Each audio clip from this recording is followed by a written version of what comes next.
Plasticienne Asma El-Aroussi, une artiste autodidacte qui s'est trouvée cette vocation presque par hasard, une vocation transformée vite en une passion et traduite par la création de toiles avec un dénominateur commun, le patrimoine ethnologique du royaume et ses traditions vestimentaires. Dominique Orlando. Elle nous fait littéralement voyager à travers toutes les régions du royaume.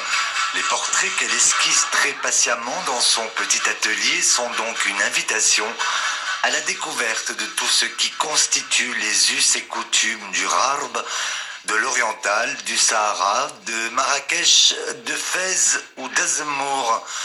L'équivalent d'un véritable travail ethnologique concentré sur la tradition vestimentaire, sur la singularité de tant de bijoux et d'accessoires qui ornent selon que l'on soit d'ici ou bien de là-bas.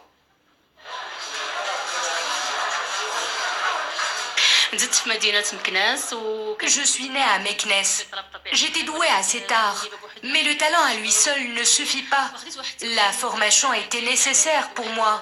J'ai donc suivi une formation de 2 ans chez une artiste russe qui m'a initiée aux règles d'or de cette expression artistique.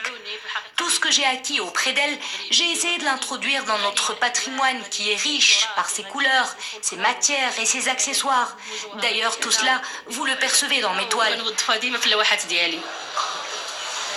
À elle seule, Asma El-Aroussi fait défiler devant nos yeux l'équivalent d'un véritable festival des arts populaires, comme il en existe un tout à fait remarquable à Marrakech.